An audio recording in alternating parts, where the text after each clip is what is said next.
ನನಗೆ ಯಾವ ಇಸಮಲ್ಲೂ ನಂಬಿಕೆ ಇಲ್ಲ. ನಾನು ರಾಷ್ಟ್ರೀಯವಾದಿ. ಪಶ್ಚಿಮದಿಂದ ಒಂದು ಯಾವುದೋ ಒಂದು ಪರಿಹಾರವನ್ನ ತಂದು ಇಲ್ಲಿ ಅದನ್ನ ಪ್ರಯೋಗ ಮಾಡೋದ್ರಲ್ಲಿ ನನಗೆ ನಂಬಿಕೆ ಇಲ್ಲ. 800,000 ವರ್ಷಗಳ ಹಿಂದೆ ನಡೆದಿರೋದು. ಅವಾಗ ಈ ಸಮಾಜಕ್ಕೆ ಒಂದು ಪಕ್ವತೆ ಇತ್ತಲ್ಲ. ಅವಾಗ ಒಬ್ಬ ಅಕ್ಕಮಹಾದೇವಿ ಇರ್ಬೋದಾಗಿತ್ತು ಅಂದ್ರೆ ಇವತ್ತು ಆ ಸಮಾಜಕ್ಕೆ ಅದನ್ನ ಕೊಡುವಂತಹ ಪರಿಹಾರಗಳನ್ನ ಸೂಚಿಸುವಂತಹ ಪಕ್ವತೆ ಭಾರತೀಯ ಸಮಾಜಕ್ಕಿದೆ.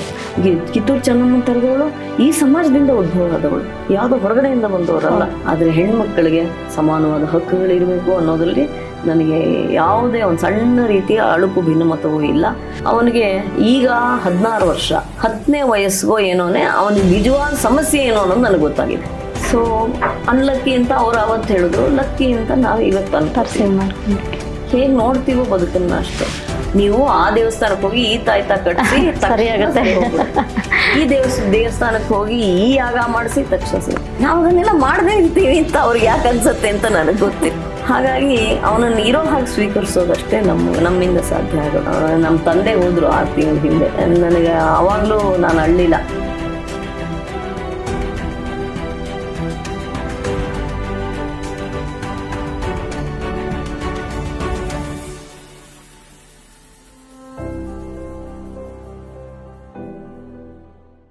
ಮೇಡಮ್, ತಾವು ಮಾತಾಡ್ತಾ ಫೆಮಿನಿಸಮ್ ಬಗ್ಗೆ ಹೇಳಿದ್ರಿ. ಐ ಥಿಂಕ್ ರೀಸೆಂಟಾಗಿ ಆ ಫೆಮಿನಿಸಮ್ ಅನ್ನೋ ಡೆಫಿನೇಷನ್ನೇ ಬದಲಾಗ್ಬಿಟ್ಟಿದೆ.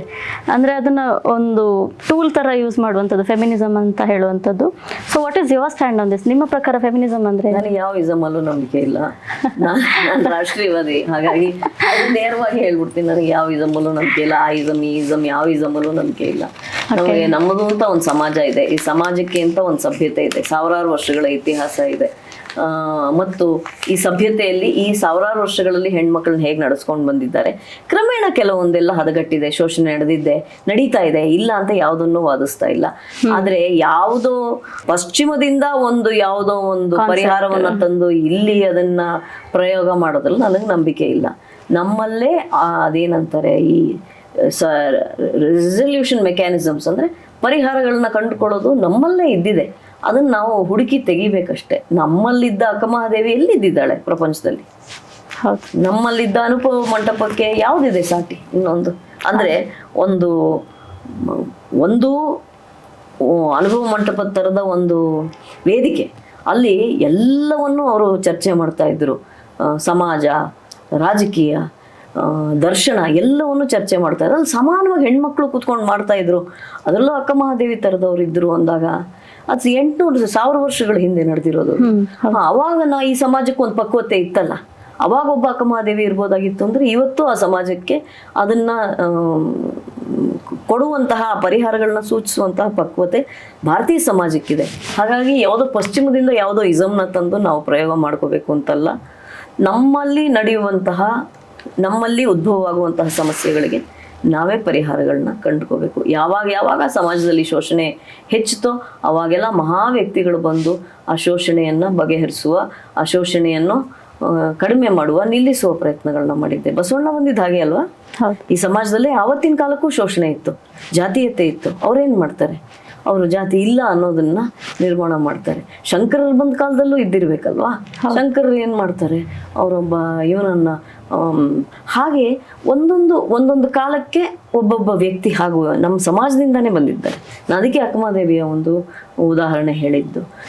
ಕಿತ್ತೂರು ಚೆನ್ನಮ್ಮನ ತರದವಳು ಈ ಸಮಾಜದಿಂದ ಉದ್ಭವ ಆದವಳು, ಯಾವುದೋ ಹೊರಗಡೆಯಿಂದ ಬಂದವರಲ್ಲ. ನಮ್ಮ ಸಮಾಜದಲ್ಲಿ, ಭಾರತೀಯ ಸಮಾಜದಲ್ಲಿ ಸಮಸ್ಯೆಗಳು ಬಂದಾಗಲೆಲ್ಲ ಅದಕ್ಕೆ ಆ ಸಮಸ್ಯೆಗಳನ್ನ ಬಗೆಹರಿಸುವಂತಹ, ಈ ಸಮಾಜವನ್ನ ಸರಿಯಾದ ದಾರಿಯಲ್ಲಿ ಕರ್ಕೊಂಡು ಹೋಗುವಂತಹ ವ್ಯಕ್ತಿಗಳು ಇಲ್ಲೇ ಉದ್ಭವ ಆಗಿದ್ದಾರೆ. ಯಾವುದೋ ಒಬ್ಬ ಶಿಶುನಾಳ ಶರೀಫ ಬರ್ತಾರೆ, ಯಾವುದೋ ಒಬ್ಬ ಪುರಂದರದಾಸರು ಬರ್ತಾರೆ. ಎಲ್ಲರೂ ಸಮಾಜದ ಬಗ್ಗೆ ಮಾತಾಡಿದವ್ರು ತಾನೆ. ದಾಸರು ಇನ್ನೇನು ಮಾಡಿದ್ರು ಅಲ್ವಾ? ದಾಸರು ಈ ಸಮಾಜದಲ್ಲಿ ಇರುವಂತಹ ಕನಕದಾಸರು ಬರ್ತಾರೆ. ಈ ಥರದವರು ಇವರೆಲ್ಲ ಬಂದಿದ್ದು ಮಾಡಿದ್ದದೇ ಕೆಲಸನಲ್ವಾ? ಈ ಸಮಾಜದಲ್ಲಿ ಆಗುವ ಶೋಷಣೆಗಳ ವಿರುದ್ಧ ಧ್ವನಿ ಎತ್ತಿದ್ದು, ನಿಲ್ಲಿಸಿದ್ದು. ಆದರೆ ನಮ್ಮ ಸಮಾಜದಲ್ಲಿ ಹೊರಗಡೆಯಿಂದ ಯಾವ ಇಸಮ್ಮು ಬಂದಿಲ್ಲ. ಹೌದು. ಹಾಗಾಗಿ ನನಗೆ ಆ ಥರದ ಇಸಮ್ಮಲ್ಲಿ ನಂಬಿಕೆ ಇಲ್ಲ. ಆದರೆ ಹೆಣ್ಮಕ್ಕಳಿಗೆ ಸಮಾನವಾದ ಹಕ್ಕುಗಳಿರಬೇಕು ಅನ್ನೋದ್ರಲ್ಲಿ ನನಗೆ ಯಾವುದೇ ಒಂದು ಸಣ್ಣ ರೀತಿಯ ಅಳುಕು ಭಿನ್ನಮತವೂ ಇಲ್ಲ. ಅದಕ್ಕೆ ತಕ್ಕಂಗೆ ಭಾರತೀಯ ಸಂವಿಧಾನ ಅಂಬೇಡ್ಕರ್ ನಿರ್ಮಿತ ಸಂವಿಧಾನ ನಮಗೆ ಆ ಹಕ್ಕುಗಳನ್ನ ಕೊಟ್ಟಿದೆ. ವಿದೇಶದಲ್ಲಿ ತುಂಬಾ 100 ವರ್ಷ ಹೆಣ್ಮಕ್ಳು ಹೊಡೆದಾಡಬೇಕಾಗಿತ್ತು just for voting rights. Yes. ತಮ್ಮ ಮತದಾನದ ಹಕ್ಕಿಗಾಗಿ ಅಮೆರಿಕಲ್ಲಾಗಲಿ ಇಂಗ್ಲೆಂಡ್ ಥರದ ದೇಶ, ನಮ್ಮನ್ನು ಆಳಿದ ದೇಶಗಳು, ಆ ದೇಶಗಳಲ್ಲೇ ಹೆಣ್ಮಕ್ಳು. ಆದರೆ ಅಂಬೇಡ್ಕರ್ ಏನು ಮಾಡಿದ್ರು, ಮತದಾನದ ಹಕ್ಕನ್ನ ಸಂವಿಧಾನದಲ್ಲಿ 1951 ಕೊಟ್ಬಿಟ್ರು. ಕಂಪಲ್ಸರಿ. ಸಂವಿಧಾನದಲ್ಲಿ ಆ ಹಕ್ಕನ್ನು ಕೊಟ್ಬಿಟ್ರು. ಸಮಾನತೆಯ ಆರ್ಟಿಕಲ್ 14 ಕೊಟ್ಬಿಟ್ರು, ಸಮಾನತೆಯ ಹಕ್ಕನ್ನು ಕೊಟ್ಬಿಟ್ರು. ಅದೇ ರೀತಿಯಾಗಿ ಆಮೇಲೆ ಬಂದ ಈ ಕೋರ್ಟಿನ ತೀರ್ಪುಗಳು, ಸುಪ್ರೀಂ ಕೋರ್ಟ್ನ ತೀರ್ಪುಗಳಿಗೆ ಅನುಸಾರವಾಗಿ ಹೆಣ್ಮಕ್ಳಿಗೆ ಆಸ್ತಿಯಲ್ಲಿ ಸಮಾನವಾದ ಹಕ್ಕನ್ನು ಕೊಟ್ಟರು. ಹಾಗಾಗಿ ಕಾನೂನು ಬದಲಾಯಿತು. ಹೀಗೆ ಒಂದೊಂದೇ ಈ ಸಮಾಜ ತನ್ನ ಸಮಸ್ಯೆಗಳಿಗೆ ಪರಿಹಾರಗಳನ್ನು ಹುಡುಕ್ತಾ ಇದೆ.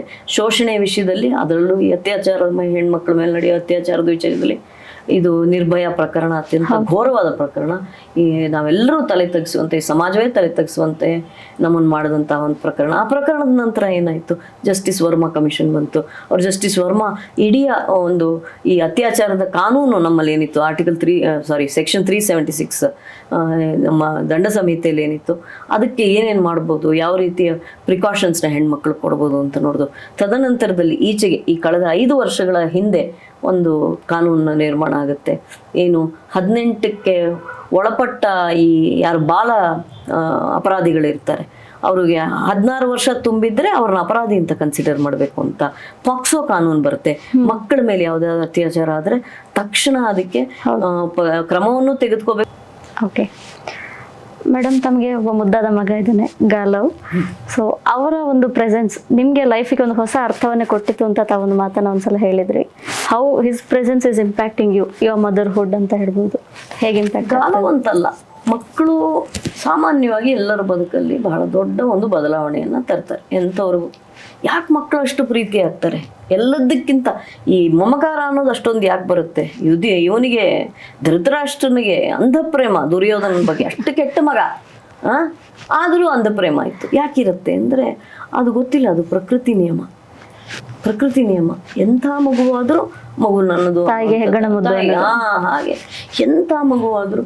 ಸೊ ಹಾಗಾಗಿ ನನಗೆ ಅದು ವಿಶೇಷವಾದ ಅನುಭವ ಅಂತ ನಾನೇನು ಹೇಳಲಾರೆ, ಎಲ್ಲ ಪೋಷಕರಿಗೂ ಆಗುವಂಥದ್ದೇ. ಅವನ ವಿಷಯದಲ್ಲಿ ಎಲ್ಲರಂತಿಲ್ಲ ಅವನು, ಇದನ್ನೇನು ನಾನು ಮತ್ತೆ ಅದನ್ನೇನು ವಿವರಿಸೋ ಅಗತ್ಯ ಇಲ್ಲ ಅಂತ ಅಂದ್ಕೋತೀನಿ. ಭಾಳ ರೇರ್ ಸಿಂಡ್ರೋಮ್ ಇದೆ, ಅದು ನಮಗೆ ಸ್ಕ್ಯಾನಲ್ಲಿ ಗೊತ್ತಾಗಿಲ್ಲ. 5th ಮಂತ್ ಒಂದು ಅನಾಮಲಿ ಸ್ಕ್ಯಾನ್ ಅಂತ ಮಾಡ್ತಾರೆ. ಮಗುವಲ್ಲಿ ಏನಾದರೂ ಕೊರತೆ ತೊಂದರೆಗಳಿದ್ರೆ ಅದಕ್ಕೆ ಪರಿಹಾರ ಇದ್ದ ಸರಿ, ಇಲ್ಲದೆ ಇದ್ರೆ ಏನು ಮಾಡಬೇಕು ಅನ್ನೋ ನಿರ್ಧಾರವನ್ನು ಮಾಡ್ತಾರೆ. ನಮ್ಗೆ ಅನಾಮಲಿ ಸ್ಕ್ಯಾನಲ್ಲಿ ಏನೂ ಗೊತ್ತಾಗಲಿಲ್ಲ. ಅವನು ಸ್ವಲ್ಪ ಬೇಗ ಹುಟ್ಟಿದ, 34ನೇ ವಾರಕ್ಕೂ ಏನೋ ಹುಟ್ಟಿದ. ಸೊ ಹಾಗಾಗಿ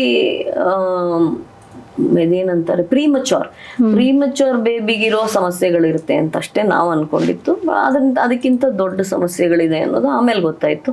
ಅವನಿಗೆ ಈಗ 16 ವರ್ಷ, ಅವನು 10ನೇ ವಯಸ್ಸಿಗೋ ಏನೋನೆ ಅವನಿಗೆ ನಿಜವಾದ ಸಮಸ್ಯೆ ಏನು ಅನ್ನೋದು ನನಗೆ ಗೊತ್ತಾಗಿತ್ತು.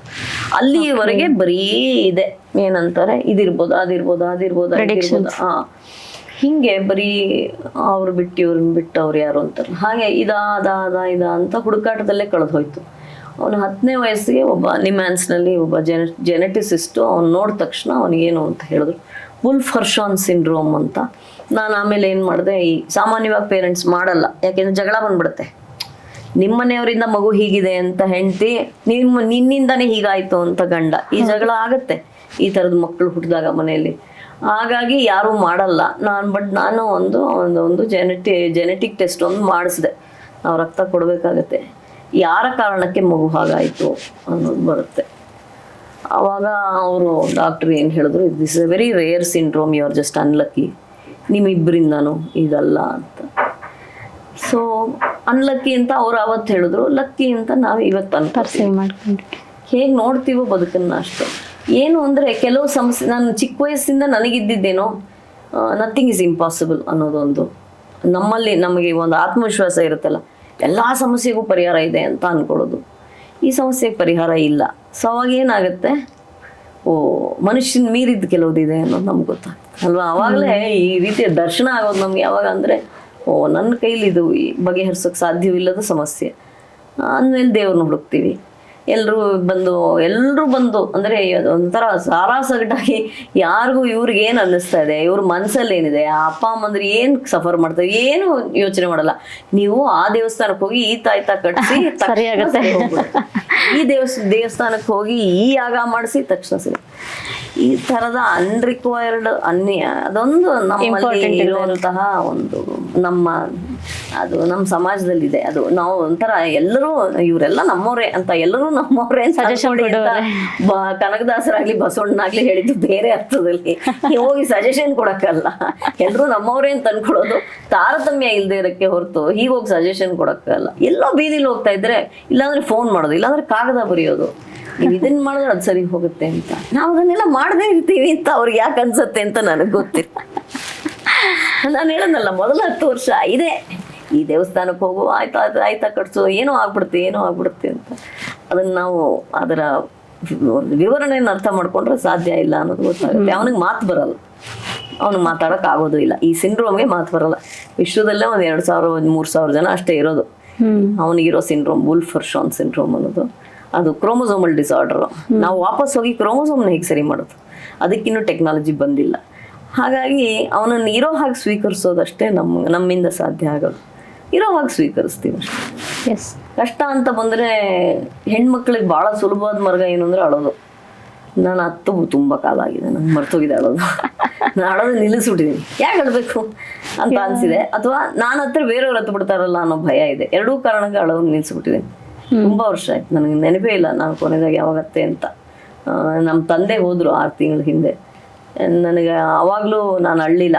ತುಂಬ ಜನ ಆಮೇಲೆ ಫೋನ್ ಮಾಡಿ ಕೇಳಿದ್ರು ನನ್ನ ಕಸಿನ್ಸು, ಅಳ್ಳೇ ಇಲ್ವಾ ಅಂತ. ನಾನು ಅವಾಗಲೂ ಅಳ್ಳಿಲ್ಲ. ನಾನು ಹತ್ರ ನಮ್ಮಮ್ಮ ಅಳ್ತಾರೆ ಅಲ್ವಾ. ಈಗ ಅವ್ರು ಏನೋ ಒಂದು ಧೈರ್ಯ ಬೇಕಲ್ಲ ಅವ್ರಿಗೆ. ಈ ಗಂಡ ಇಲ್ಲ, ಬದುಕಕ್ಕೆ ಅವ್ರಿಗೂ ಒಂದು ಧೈರ್ಯ ಬೇಕಲ್ಲ. ವಯಸ್ಸಾಗಿದೆ, ಅವ್ರ ಮನಸ್ಸು ಹೃದಯ ಭಾಳ ಸೆನ್ಸಿಟಿವ್ ಆಗಿರುತ್ತೆ. ಏನಪ್ಪ ಏನು ಜೀವನ ನಮ್ಮದು ಅಂತ ಅವ್ರಿಗೆ ಅನ್ಸುತ್ತೆ. ಅವಾಗ ನಾವು ಅಂತ ಹತ್ತಾರೆ. ಎಲ್ಲರೂ ಅಳ್ತಾ ಕೂತ್ಕೊಂಡ್ರೆ ಲೈಫ್ ಹ್ಯಾಸ್ ಟು ಗೋ ಅನ್ನೋ. ನನಗೆ ಅಳೋದು ಮರ್ತು ಹೋಗಿದೆ, ಅಳೋದನ್ನು ನಾನು ನಿಲ್ಲಿಸ್ಬಿಟ್ಟಿದ್ದೀನಿ ಅಷ್ಟೇ ನಾನು ಹೇಳಬಲ್ಲೆ. ಅವನನ್ನು ಹೇಗಿದಾನೋ ಹಾಗೆ ಸ್ವೀಕರಿಸ್ತೀವಿ. ಅವನಲ್ಲಿ ನ್ಯೂನತೆಗಳಿದೆ, ನ್ಯೂನತೆಗಳು ಯಾರಲ್ಲಿಲ್ಲ. ಹಾಗೂ ನೋಡ್ಬೋದಲ್ಲ ಪ್ರಪಂಚನ, ಅಲ್ವಾ. ಈಗ ನನ್ನ ಮಗ ಅಜ್ಮಲ್ ಕಸಾಬ್ ಆಗದೆ ಇರೋದೇ ನನಗೆ ಸಂತೋಷ. ಅವನಿಗೆ ಆಗಕ್ಕೆ ಸಾಧ್ಯವೇ ಇಲ್ಲ ಆ ಥರದ್ದು. ಕೈಯಲ್ಲಿ ಬಂದೂಕು ಹಿಡಿದು ಅಮಾಯಕರನ್ನ ಕೊಲ್ಲುವಂತಹ ದುರ್ಬುದ್ಧಿ ಅವನಿಗೆ ಬರೋದೇ ಇಲ್ಲ. ಸೊ ನನ್ನ ಮಗ ನನಗೆ ಶ್ರೇಷ್ಠನೇ. ಆ ಥರದ ದುಷ್ಟನ ನಾನು ಹೆತ್ತಿಲ್ವಲ್ಲ.